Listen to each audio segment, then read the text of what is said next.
오늘 제가 100만 원을 받을 기회가 있었는데 그걸 받지 못했던 안타까운 안타까워. 사연을 말씀드리겠습니다. 2022년 이제 정권 교체가 되고 나서 6월 달에 이제 민예총이라고 있어요. 민예총, 서울 민족예술단체 뭐 민족예술인 총연합. 그런 게 이제 들어가는 단체 치고 정상적인 단체는 없지 않습니까? 제가 저기 있는 분과 잠깐 연애를 했었죠. 좀 정상적인 삶을 좀 살아보세요 한번. 왜 그러세요 진짜. 얘네들이 어떤 짓을 했냐면 가짜 뉴스를 퍼뜨리는 언론을 풍자한다고 이제 기자들을 희화화한 캐리커처를 전시했는데 이게 정상적이라면 그러면 이제 2022년이라도 뭐 뉴스타파 같은 애들 있잖아. 그리고 뭐 MBC 같은 애들 그런 애들이 들어가나 했는데 그게 아니지. 그치. 좌파들이 한 거기 때문에 뭐 이동재 기자라든지 뭐 그런 분들이 들어가요. 그러니까 좀 근데 정말 엉뚱하게도 제가 들어갔어요. 근데 이게 왜 문제가 됐냐면 이거는 그 사람을 캐리커처를 그런다는 빙자에서 외모를 비하하는 거예요. 외모. 그래서 근데 이때는 제가 쌍수를 한 지가 그렇게 오래 안 되기 때문에 자리가 잡히기 전이라서 제가 어떻게 나왔는지 한번 보시죠.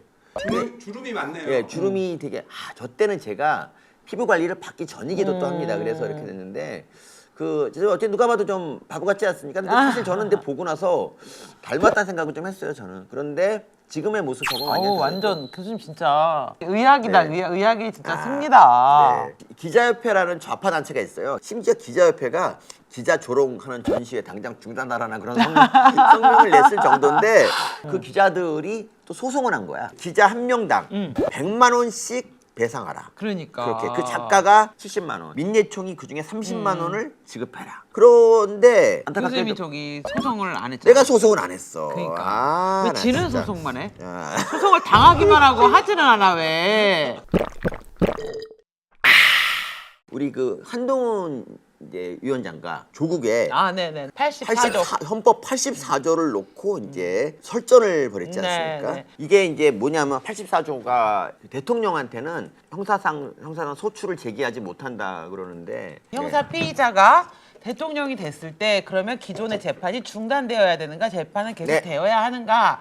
근데 한동훈 위원장은 이런 일은 역사상 없었지만 설사 대통령이 된다고 하더라도 이 재판이 중단되어서는 안 된다라고 얘기를 했는데 조국이 무슨 얘기냐. 대통령만 되면 이제 그 앞에 모든 재판 중단 그냥 다 막 그냥 사면 복권이다 막 거의 이런 개소리를 한 거죠. 근데 제가 이거 관련해서 시민단체 길에서 헌법 84조 관련해서 방송을 했어요. 1시간짜리 방송을 했고 헌법학자 논문을 가지고 방송을 했고요.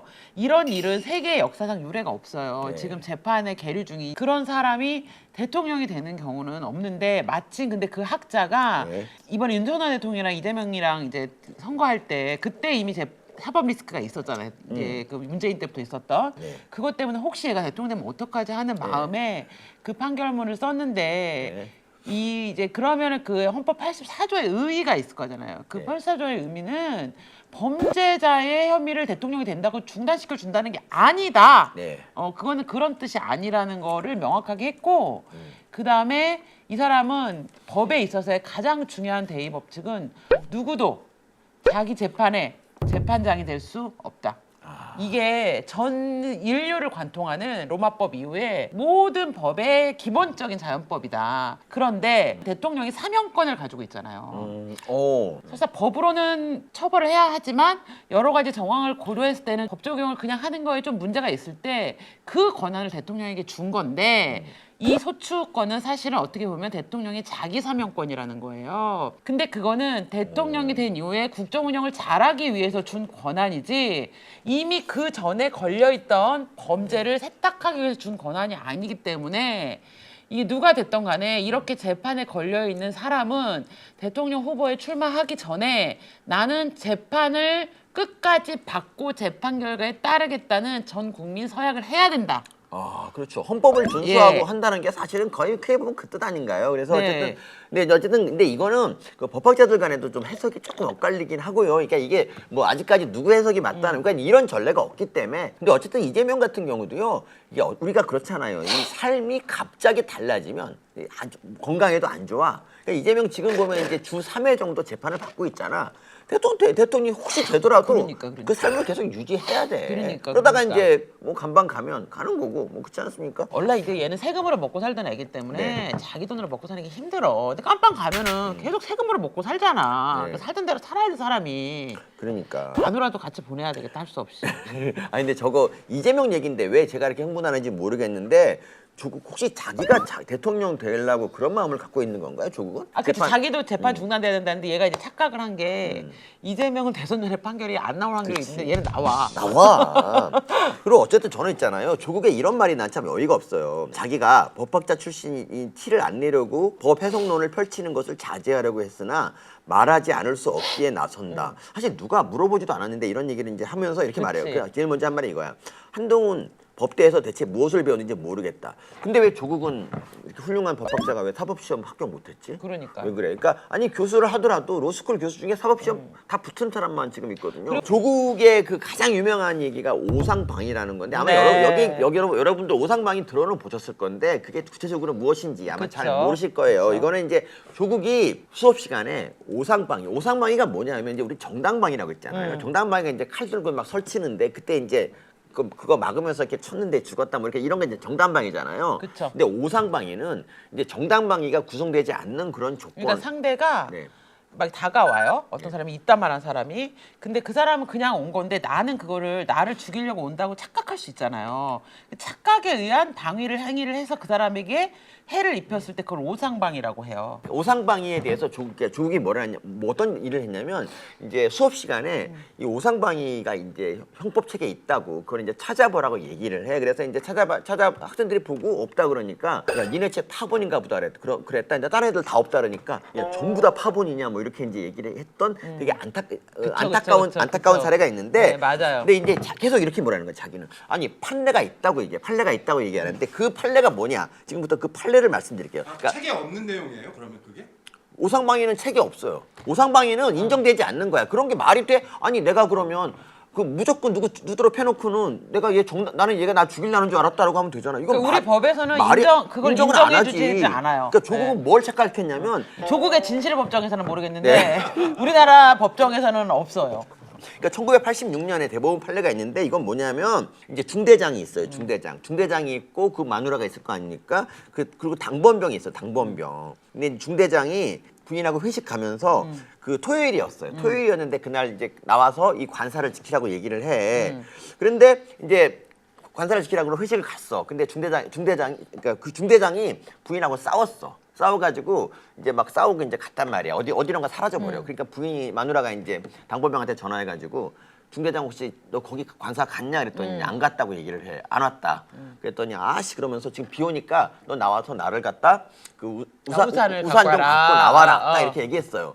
근데 이제 근데 중대장이 이제 관사에 딱 와보니까 당번병이 없는 거야. 그래갖고 이제 근데 딱 좀 있다 보니까 우산 들고 마누라랑 같이 오는 거야. 오해를 했구나. 그러니까 일단 기분이 나빴는데 그 당번병이 자기 말 안 듣고 마누라 지키라 그랬는데 자기가 지키라는 명령을 명령을 어기고 얄미운 마누라를 데리러 갔으니까 열받아갖고 얘를 영창에 넣은 거야. 그러니까 이거 무단 이탈로 한 거예요. 근데 나중에 이제 이게 어떻게 3심까지 갔냐고. 나 대법원까지 가가지고 이게 오상방위가 아니라 이거는 오상행위. 그러니까 어쨌든 착각에 의한. 사실 명령은 마누라 말까지 들을 필요가 없는데 어쨌든 간에 이 행위 자체가 뭐 판단하기에 그렇잖아. 그래서 이게 이제 오상행위로 있는 거고 조국이 말하는 오상방위랑은 차원이 좀 다른 얘기예요. 그러네. 그래서 내가 조국한테 오상방위 가르쳐 줄게. 조국아. 예.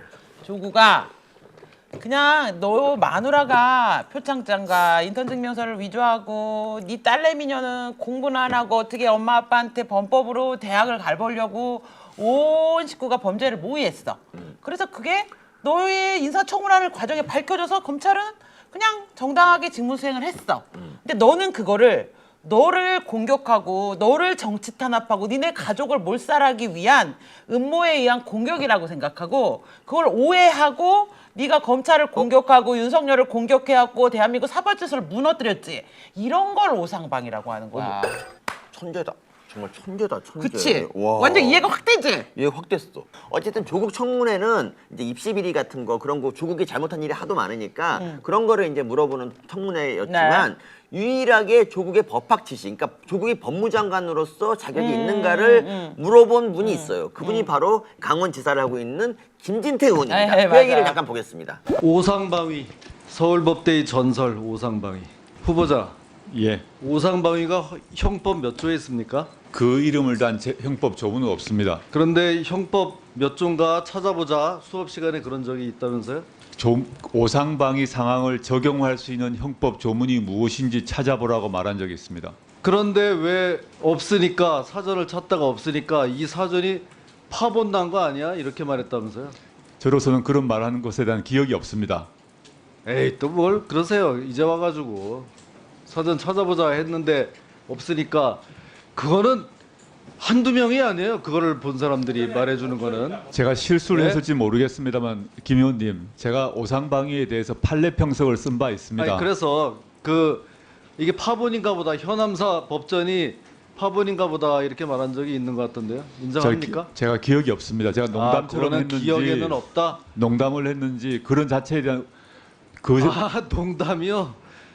자 이렇게 됐습니다. 이제 이 밤늦은 시간에 국민 여러분들께서 이제 오상방위까지 이 어려운 법률 이론까지 이제 이해를 하셔야 될 판인데 어려울 만합니다. 서울법대 교수도 잘 모르고 있는 개념인데요. 뭐 그에 대해서 제가 법전에도 안 나오는 거를 판례 법전을 평석을 찾아보자고 썼습니다. 하고. 제 판례 평석을 보시면 제가 왜 그 내용을 아실 수 있을 것입니다. 제가 지금 얘기하려는 게 바로 이거예요. 사람이 실수할 수도 있어요. 아니 그 뭐 헌법 1조가 뭔지 갑자기 물어보면 생각 안 날 수도 있어요. 그러면 그거를 그런 내가 좀 실수했다. 학생들 보고. 그러면 되는 거 아닙니까? 그걸 가지고 계속 해봐야 점점 더 말이 이렇게 되니까 이 학생들이 후배들이 지금까지도 웃음거리로 야 우리 교수가 이런 일이 있었다 해가지고 서울법대의 전설이 됐겠습니까? 오죽하면 좀 이렇게 잘못한 게 있으면 인정하고 좀 그런 것도 있어야지. 그러니까 여태까지 지금 이러고 있는 겁니다. 제가 답을 더 이상 안 드리겠습니다. 그 문제에 대해서는. 정말 뻔뻔하지 않습니까? 불리한 건 기억이 안 난다 기억이 안 그러고 나. 자기가 잘못한 게 아니라 그러고 정말 비겁한 게 뭔 줄 알아요? 법률 잡지에다가 글을 하나 썼는데 서울대에서 그 사건이 있고 나서 그 있고 난 뒤에 그 판례를 비판하는 86년 그 배법 판례를 비판하는 평소 그런 글을 썼다고. 그러니까 이거는 뒤끝인 거야, 뒤끝. 그치. 그러니까 지금 말하잖아. 자기가 그걸 거기에 관한 평석을 썼다라고 하는 게 이게 조국이야. 그러니까 자기의 잘못을 이게 창피하니까 그러니까. 학생들한테 정말 뭘 인정하는 것도 용기인데 그렇지, 거기서는 그렇지. 거짓말하고 나중에 지금 보세요. 내가 평석을 썼습니다. 남들이 보면은 뭔 대단한 그런 건 줄 알잖아. 아니야. 쟤는 그런 거야. 그러니까 저 때도 이미 우리가 조국이 어떤 놈인지 그러니까 뭐 다 이제 그 이해하잖아. 어떤 스타일이 어떤지. 그런데 조국이 왜 사실 못 붙는 줄 알아요? 이 조국한테는 사실을 볼 때 너는 위에서부터 풀고 나는 아래서부터 풀고 그런 부모님이 없었어 우리 조국은. 근데 조국은 자기 잘못에 대해서는 굉장히 너그러워요. 정말 굉장히 너그럽고 남의 잘못에 대해서 사실 잘못도 아닌 거 티끌만한 거를 찾아가지고 아주 거대한 것처럼 부풀리고 그러는데 그러니까. 난 조국한테 이 말은 진짜 우리 시시때때로 해야 됩니다. 조국아 너 운동하고는 언제 기증한 사회 헌은 언제 하냐? 임경민님하고 찌찌뽕이야. 어? 똑같이 얘기했어. 어머. 똑같은 시간에.